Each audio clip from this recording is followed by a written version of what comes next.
Elizabeth Gomez la tudda jóge Gambia juddu Gambia Tujereng la Gambia nga juddoo Tujereng jóge ko Tujereng moved to Lamin foofu laa demee primary school St. Peter's foofu noonu you know I was going to school I didn't even have a bed I once told that to Altress and she gave me a bed she gave me a mattress wow for myself. Okay. Because I had to share. It was me and Sabali the politician. This Sabali? The pen man? The pen man, You went to school with Sabali? Yes. How was he like?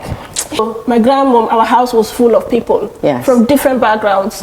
You know, from people from that I don't even know, Muslim. We were like, we had to cook Christian, we had to cook Muslim. Yeah. And at the end, it was just too much on her, and she just said, but do you see that in the Gambia still, like, Lolo, I'm baretut. And we lack that. We lack that, and that sense of community. It doesn't matter, but compound. You know, we were one. When I grew up with people from all walks of life, because you know what I mean. So Queen New School, I'm all over the car. My grandma will take you on board. Yeah.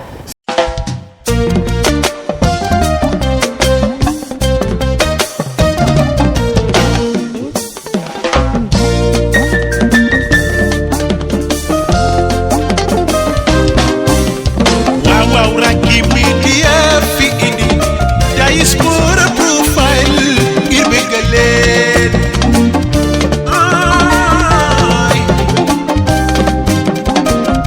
Raaki media fi indi Diaspora profile ngir xamal leen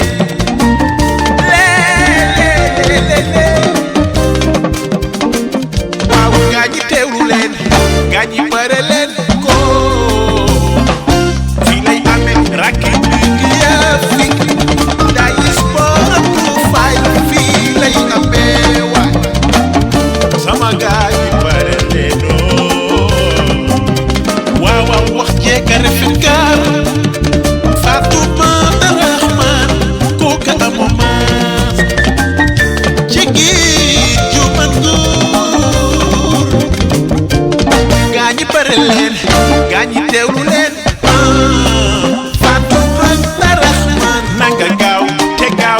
Raaki nanga teew ca Diaspora profile nanga gaaw te gaaw ca Raaki nanga teew ca Diaspora profile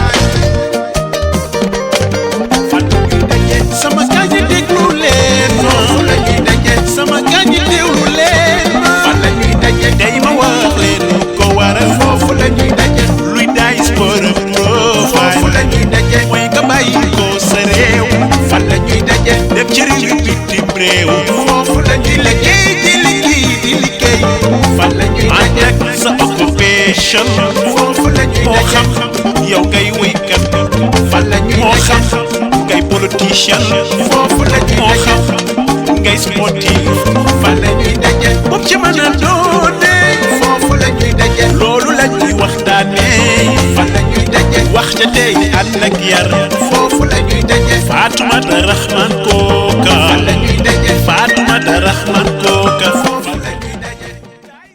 asalaamaaleykum mbokk yi maa ngi leen di nuyu yéen ñëpp seen tur ak seen sant di leen jaar bu baax a baax fu waay mu ne si àddina ñu ngi lay jaar di la jox sa wàccuwaay di leen dalalaat fii ci beneen programme bi Diaspora profile di wax ne jërëjëf si ki nga xam ne moo ñu sponsor si stay beeg lekk beeg yëpp kooku duñ koy fàtte muy nee ne Jallow Tanji kay baax bi bugg a dee macha allah di ko ñaanal njabootam bi di gërëm tamit Fat Jeng Sala moom mi nga xam ne moom may make up saa yi ma ñëwee fii pour def show jërëjëf Jeng Sala di gërëm tamit ki nga xam ne moom bëggul ñu tudda ko mu ngi ci lekk yi naan yi ak yëpp beeg sone xam nga ñëpp a ngi comfortable kooku tam ñu ngi ko gërëm bu baax a baax du ma fàtte tamit ki nga xam ne maam moom bokk liggéey bi di Buharry Gassama moom surutoon moom tey bu ma ne naa mën a toog fii sax di wax bii nii parce que moom gis ngeen previous videos yi ngeen seetaan yëpp it's very clear very professional and everything so di ko ñaanal bu baax a baax comme ni ma ko waxee tamit sponsors are welcome soo leen bëggee sponsorship show bi rek ñu ngi leen a bàyyil nomba yi yoo xam ne mu ngeen leen a call pour ngeen sponsor programme bi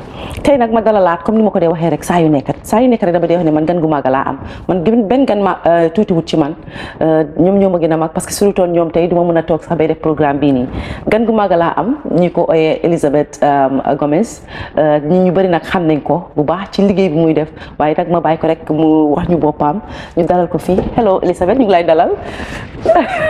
jërëjëf Fatoumata jërëjëf. kontaan naa tey nag am la finally. Like, how many years? It's been maybe 5 years léegi. ñu ngi communicate. Wow. Gis nga di communicate ak nit ñi si Facebook bi gisuloo leen face to face and when we met today it felt like we knew each other from like ages ago.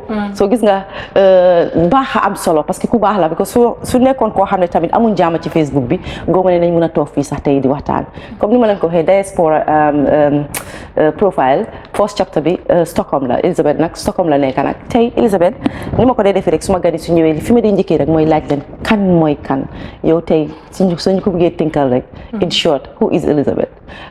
School, we'll talk about school, of course age and culture and what you do now and you know things like that. You do the take beauty like. Yeah. Elizabeth Gomez la tudda jóge Gambia. Judo Gambia. Tujereng la Gambia nga judo. Tujereng. And jóge ko Tujereng moved to Lamin. Foofu laa demee primary school. St. Peter's foofu noonu. Suma maam moo ma yar. Suma yaay daf ma teel a am suma maam yar ma. Okay. So yari ni maam nga am. Yari ni maam. So you are a spoiled one then. Oh, probably. So yeah. So suma mom, she was everything. You know, I'm so grateful for her. Unfortunately, Matel ko nyaka. So she never got to enjoy man lima. Oh, so they play a huge difference life. Yeah, absolutely. So then Madam St. Peter's Primary, jóge fa dem St. Peter's High School, jóge fa dem Gambia High, def fa suma A-level C. Started liggéey 1 year. In Gambia. At Gambia Family Planning. Foofu laa jógee ñëw Sweden nag. So how was it like growing up as a kid? Elizabeth dafa dëgëroon boppa Mama la yar de. Suma mama ma yar. No, I don't think in average dama dëgëroon boppa. Maybe in my teens si laa doon di am issues ak mom and you know teenage rebellion. It's acceptable, yes. Things like that. You're trying, you know, part of growing up. Part of trying to explore things your own way, your own. So no, I think I was more like Kuyaro Laon, I think, and I was very good at school, and you know, I wasn't a troublemaker. But peer pressure and you know, tahananga hala miss baby tuti das sama start di hala ne hey Elizabeth yaa miss baby. Exactly, because of mom experience being amongst my eye, you know, cook smile of Matela. I think she was 16 when she got me. So yeah, Lolu Tahna, she was on her toes all the time. So make sure you know history doesn't repeat itself. So how was it like mom yarla? Was she a disciplinary? She was very disciplinary. She was very disciplinary, but at the same time, she trusted a lot in teachers because I'm not one job pisa. She was doing a lot of petty business. Okay. And she was doing farming, and so Mandina, in my early ages, I think she was there for me. But when I was going to primary school, I was like, she let me, she made, you know. Okay. She allowed you to, she allowed you to have independence, to engage in different groups while in a trusted environment, like church, Bokasi choir, Bokasi athletics team, or basketball team at high school, choir. I was doing choir all my life. So you were grounded in a very open way. Feel that okay, you are in control of your life. Punish you too much, strict too much. While still, I'm allowing you to do these things, but you have to remember that you have a culture. You know where you should know where you come from and stuff like that. But if I'm on certain individuals that are quite instrumental in my life, like we met in primary school. The fam benn headmaster bi nekkoon Lamin tudda Mr. Bojang John P. Bojang dem si yàlla moo def ma dénkoon kooku so kooku make sure ne you know I had good grades because xam na ne I was quite sharp at school And then bima deme high school time the same thing. Munyo den kama entrance dong jata. Okay. Kui principal is St. Peter's by Yes. then. And kukuta make sure I was, taking care of kuku dafma utalon scholarships. So the financial burden on my grandmom was taken away. So mom, yeah. Okay. So I had that freedom, but I still had people that were watching. With an eye on you. Yeah. Naka nga jàngee loolu because it was. Did you see it as a kid? Did you see it as like ne, oh, this was too much for me, or did you see it as ne, okay, I think this will benefit me in the future and stuff like that? Because as a kid, how did you feel having all that? I didn't see any future benefit at all by then. For me, it was just I was surrounded by people that wanted me to be better, I guess. And of course, from my grandmom's side, mom bugutuon ma janga. Education was very important to her. For her, te mom was to them school. Why you do them school ñoo dee bëgg loolu. Exactly. Okay, lii dem amuma ko dama bëgg suma doom mu am ko. Yeah. So te mom tamit feedback biñ ko dee dëgg la demut school waaye ku smart la woon. So feedback biñ ko jox from school, from teachers, she took it very seriously. So dina ma push in her own way. And these individuals, it was her way for her to push me. You are on the right track. You feedback. Li akli bahna, saketi bahna. Bonde yo linga def bahna dal, something like that. So, yeah. But legi tay gis nga njëriñ bi. Oh yeah. Yes. Oh yeah. Yes. Oh yeah. Those my grandmom, John P. Bogojan, and Tres Nongjata, I'm so grateful for those three individuals in my early life. That's good. That's good. Yes. Léegi nga nekk ci primary school, a student or what kind? What rate as a student? How will we rate you? I would say I was an A student. Absolutely. Yeah. It was me and Sabali the politician. This Sabali, the pen man? The pen man. You went to school with Sabali? Yes. How was he like? He was smart. He was smart. No, he's smart. We know that. But was he this soft? Was he this digger bopa? Sabali, No, but you're lucky. I'm taking time off my show to even talk about you. But Haran Mabara, he's a good guy. He is. He's a wonderful I think guy. people don't understand him. No. He always wanted to be, be seen. He always wanted to do good and be seen for what he's doing, and he was very hardworking. You can tell. Yeah, always hardworking, and that I'm also grateful for that push. Sabalu Sularawe or Garauko, he will come back Muraula. So mas mo dangen non def yar. For me, it wasn't like that, but I was pushed by the teachers.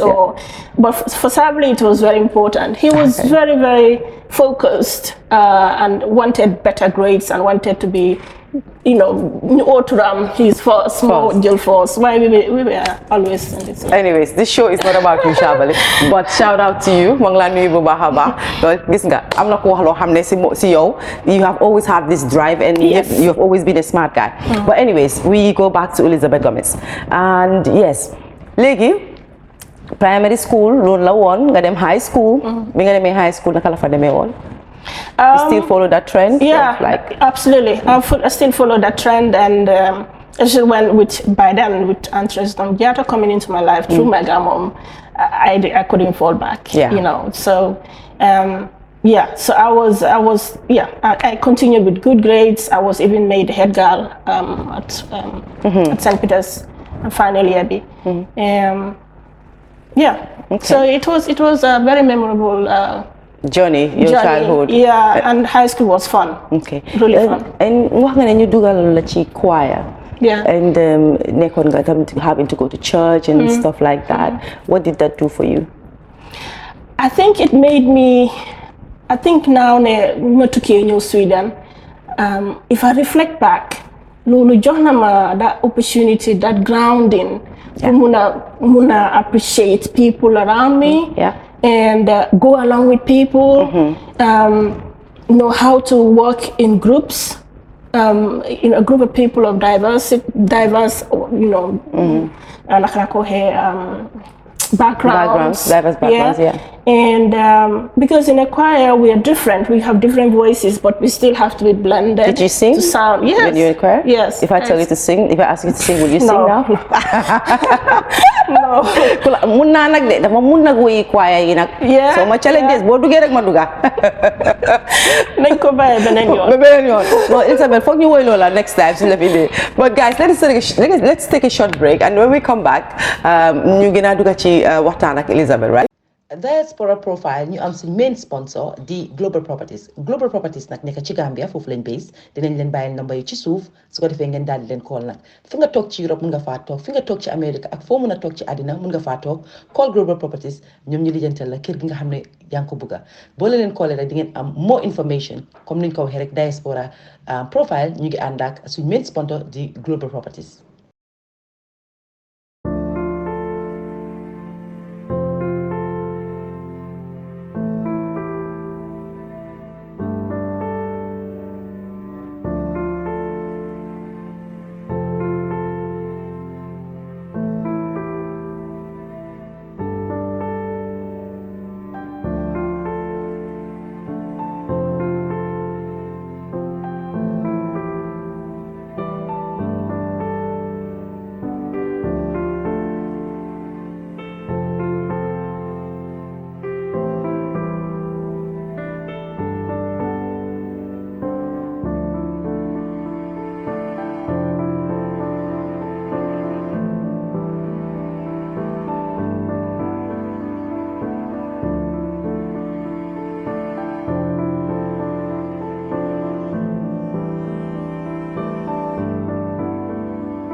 You can ship goods to loved ones and friends between the United States, Gambia, and Senegal with the help of Faye-Beram Market. One of our 2 major freight options, container shipping, departs every 3 months. Also, we provide Zepay services every 2 weeks. Please reach out to us.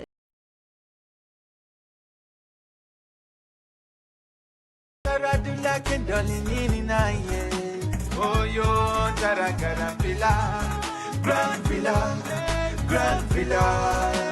Nita Waya Megara Villa, Grand Villa, Grand Villa. For you, Jabota, America, Walla Europe, Grand Villa, Grand Villa. He left the Nadula, Namunantara, Grand Villa, Grand Villa, Grand Villa.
all right gannaaw bu jëlee that short break ñu dugal advert foofu noonu del si waat rek suñu waxtaan bi di gërëmaat rek Néné Jallow Tandieng gërëmaat Fat Dieng di gërëmaat kooku nga xam ne the mystery person behind lekka yeeg naan yi suma sanse bii nag moom fàtte naa leen ko wax aaliya nag ma dem ba London Awa Cham moo ma ko yónnee si ne ma solal nag di nuyu nag waa London yëpp Awa Cham Ami Sala di nuyu Nafi Elizabeth ñu ñëwaat ci suñu waxtaan bi now you went to like let's say jeexal nga primary school, you went to high school, and then from high school what did you do next?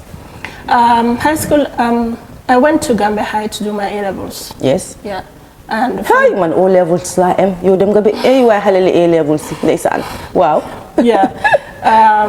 And from there sila after loolu liggéey naa Gambia actually. Fan nga liggéeyoon? Ma liggéey Gambia family planning association kind of thing for a year or maybe 1.5 or less than let's say 1.5 years. And then you started having money coming in, salary. Oh yeah. Naka la feeling like your first salary? And whom did you give it to? What did you do with it? I gave I think I gave half or more than half to my grandmom, of course. Okay. And then because I guess all that passed, yes. So I had to keep the rest. Yeah, it was kind of wow. You felt like an adult. You know, making your own money, and you know, and you feel like you had this duty of service. You know. And then responsibility click in. Okay, exactly. I want to do this now. Yeah, yeah. So it was fun. It was fun. It was an introduction for me. It was introducing me to see the realities of women in Gambia. Okay. For the first time. Okay. So you know, because family planning for a clinic, and then they also had the clinics around the country. So did you go around the country? I followed once to Bansang to Basse, Soma, Bansang, and then Basse. Yeah, just to see, and they had educational programs, video screenings, and they, you know, on menstruational health and family planning with contraception and all that, and. That education, they put in so much work to educate the men. First of all, it's the men for them to understand the women's what's going on with the woman's body and all that, and why it's needed. So I was very much impressed with that, you know, that package of, you know, knowledge and learning and teaching that went out that they had to put in order to access the women, you know. Those that actually need those contraception tips and yeah. So you're in Nekon, balanga ñu Sweden fee. Yeah. So lan mo la indi Sweden?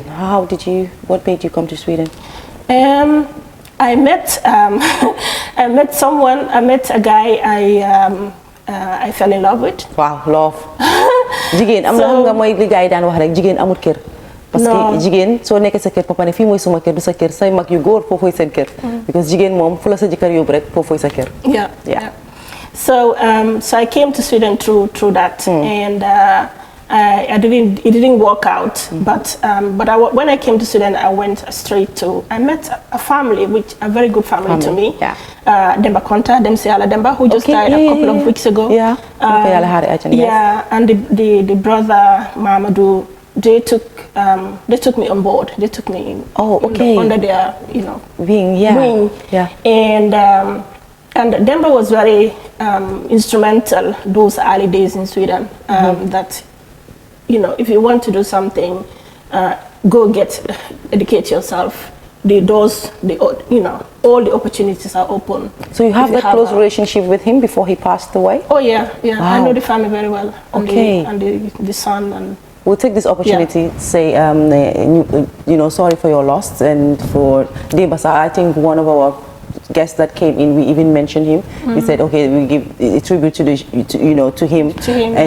For like in the past when we were doing this took a year. This planning of this show took a year, and he was in our list. I think Buharry did some arrangement that we were gonna, you know, do an interview with him, but unfortunately he passed away before that happened. But it will not stop us from having to say to extend our condolences to the whole family, including you. And so I think maybe next time when you come, we'll elaborate more and talk about him, because we didn't have the chance to really know who he was. So I came into the family. I got the recommendation, go to school, and because for me, school was always easy. I don't know, easy or easier, maybe. So it wasn't a challenge for me the language was a challenge. But yet, not really, because when I started learning Swedish, I got it quite fast. Ay man, nyata at man fi munuma dega. Oh boy, man dama fane Swedish. Man do lolu, man. I think the problem I have is it's not me, man. I want Swedish, but Swedish doesn't want me. Hanga there is a difference. Dinga buga dega dara why lolu sula bugu te tam do they work. That's the excuse I want to be happy with. So early days, I went to Swedish and.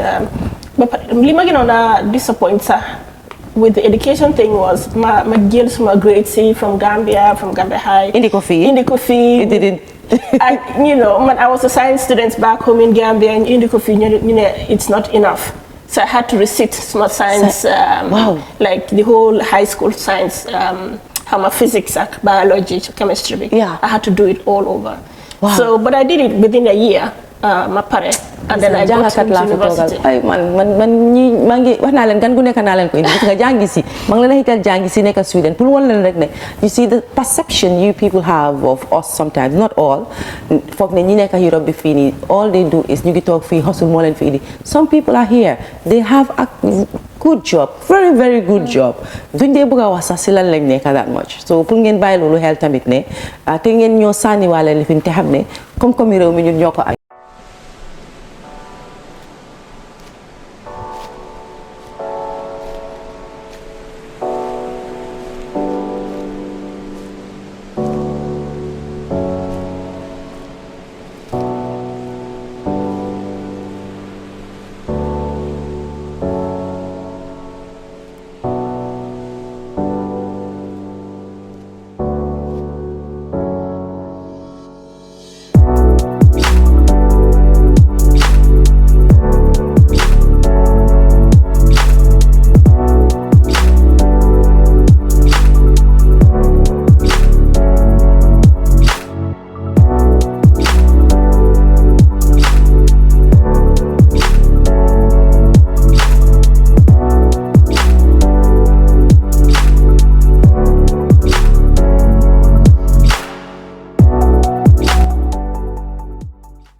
This is a time be hot nañu waaye bëgg naa delluwaat dama la bëgg a rewind back to you mentioned that you had a scholarship before when you were in Gambia. Yes, can you explain a little bit about that? How did you obtain that scholarship and what did you do with that scholarship?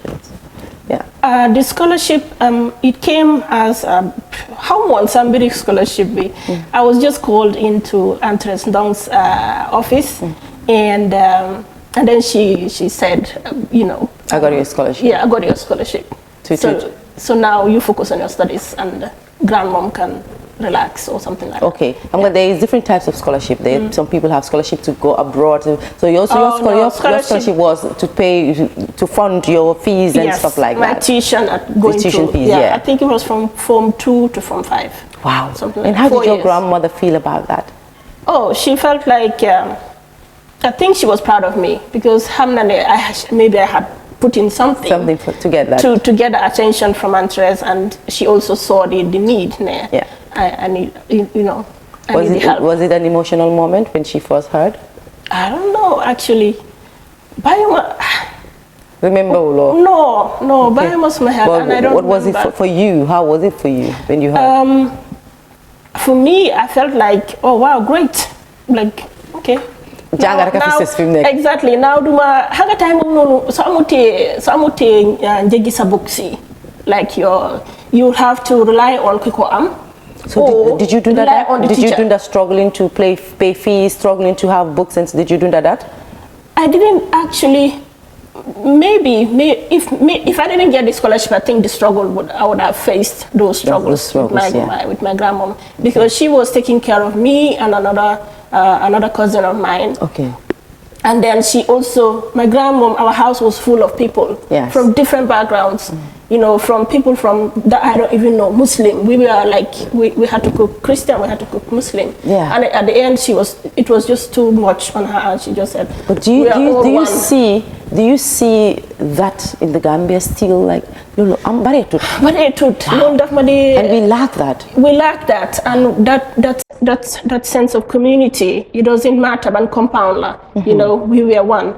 When I grew up with people from all walks of life, because so Queen New School, I'm for the my grandma will take you on board. Yeah. So I was going to school. I didn't even have a bed.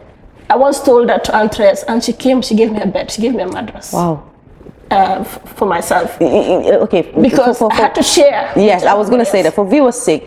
I think from what I understand is she didn't have a bed. It wasn't because they couldn't afford a bed or there was no bed in the house. No, it's because grandmother baaxoon na baax boo xam ne suñ maam yi xam ngeen nuñ mel ñoom doom yëpp doom lañ ñoom yaataloon.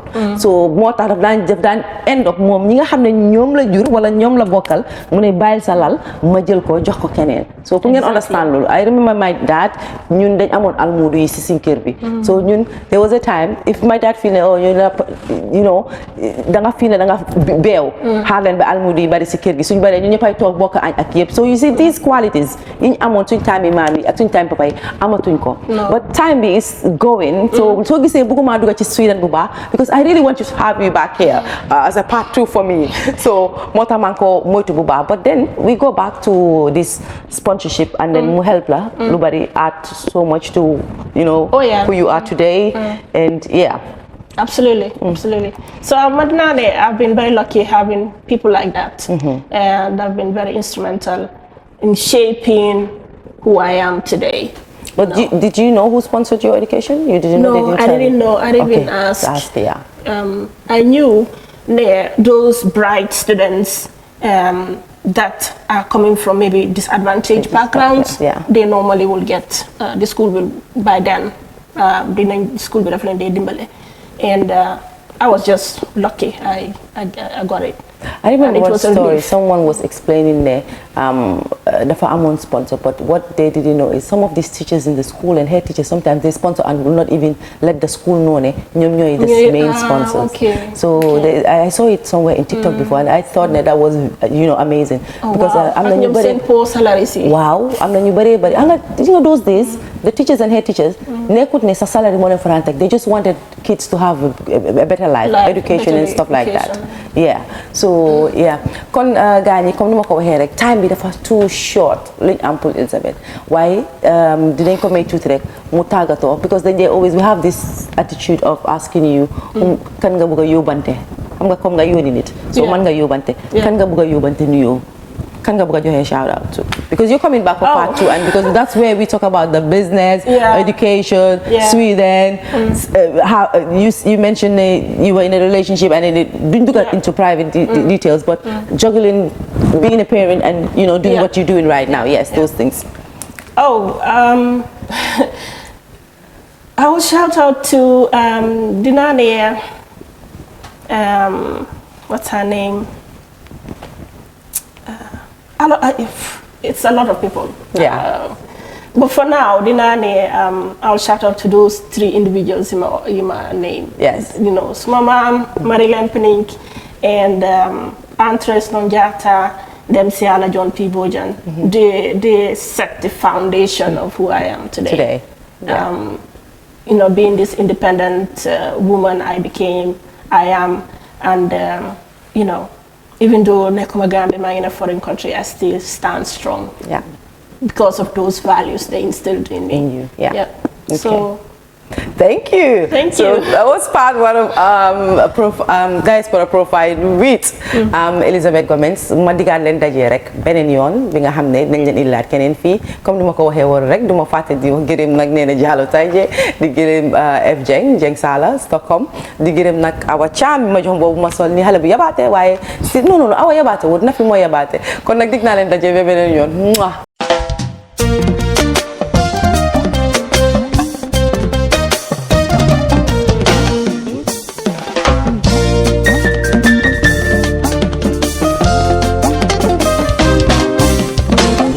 Raaki media fi indi Diaspora Profile ngir bëggal leen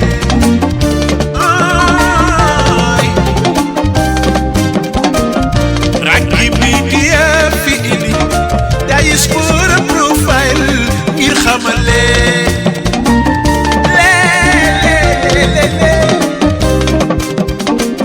waaw gaa ñi teewlu leen gaa ñi bare leen Raaki media fi Diaspora Profile fii lay amee waay sama gaay yi bare leenoo waaw waaw wax jeeka rafet gaar Fatoumata Rahman kooka amoo maas ci géej ju man góor gaa ñi bare leen gaa ñi teewlu leen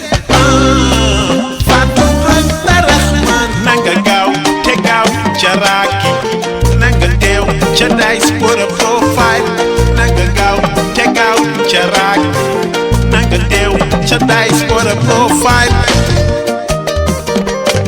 fan la ñuy daje sama gaañ yi déglu leen fan la ñuy daje sama gaañ yi déglu leen fan la ñuy daje tey ma wax leen ko waral foofu la ñuy daje luy Diaspora Profile foofu la ñuy daje mooy nga bàyyi ko sa réew fan la ñuy daje dem ci réew bitim réew foofu la ñuy liggéey fan la ñuy daje ànd ak sa occupation foofu la ñuy daje moo xam yow ngay wéykat fan la ñuy daje moo xam ngay politicien foofu la ñuy daje moo xam ngay sportif fan la ñuy daje bopp ci mën a doone foofu la ñuy daje loolu la ñuy waxtaanee fan la ñuy daje wax ca tey ànd ak yar foofu la ñuy daje Fatoumata Rahman kooka fan la ñuy daje Fatoumata Rahman kooka foofu la ñuy daje Diaspora Profile ñu am suñ main sponsor di Global Properties nag nekk ci Gambia foofu lañ base dinañ leen bàyyil number yi ci suuf su ko defee ngeen daal di leen call nag fi nga toog ci Europe mun nga faa toog fi nga toog ci Amérique ak foo mun a toog ci àddina mun nga faa toog call Global Properties ñoom ñu lijjantal la kër gi nga xam ne yaa ngi ko bëgga boo leen callee rek di ngeen am more information comme niñ ko waxee rek Diaspora Profile ñu ngi ànd ak suñ main sponsor di Global Properties.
You can ship goods to loved ones and friends between the United States, Gambia, and Senegal with the help of Fay Market.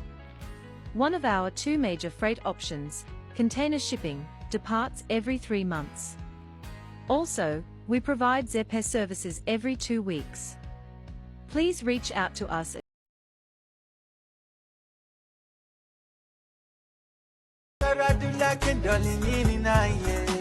Oh, yo, Taragara Villa, Grand Villa, Grand Villa. Nita Waya Megara Villa, Grand Villa, Grand Villa. For you, Jabota, America, Walla Europe, Grand Villa, Grand Villa. He left the Nadula, Namunantara, Grand Villa, Grand Villa, Grand Villa.